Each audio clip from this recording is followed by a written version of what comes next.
sebut turun tadi, kita tak jawab lagi pasal apa perlu turun di situ kan. Sedangkan dalam dunia ni luas dan banyak tempat. Baik. Sekarang ni agak-agak tentera-tentera hak nak jadi penolong kepada Imam Mahdi tu dari mana?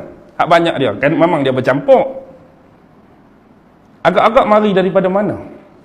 Afghanistan ke, Pakistan ke, ISIS ke, Iran ke, Iraq ke, daripada mana? Dan sekarang ni orang duk tengah tiun dia.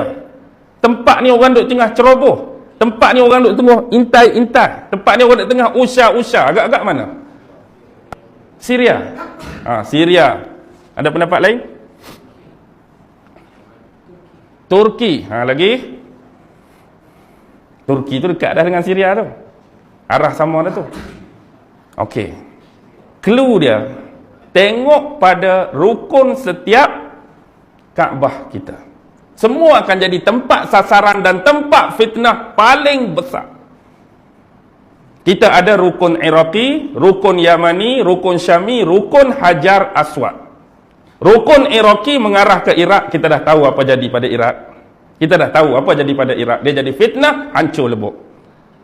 Rukun Syami, Syam sekarang, Syria, bergolak, tak berhenti, perang, timbul ISIS macam-macam. Rukun Yamani, Syiah Houthi, orang duk serang macam-macam. Cuba cari tune mana arah Hajar Aswad. Saya tak mau jawab di sini malam ni, anda cari. Agak-agak arah tu duk kat mana?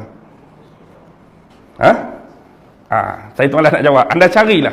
Lah ni orang duk usah, orang duk terai, orang duk apa, insya-Allah masih boleh bertahan. Carilah dalam Google ke dalam apa nak guna trajektor ke apa, duk mana ustaz nak cakap ni, rukun Hajar Aswad ni.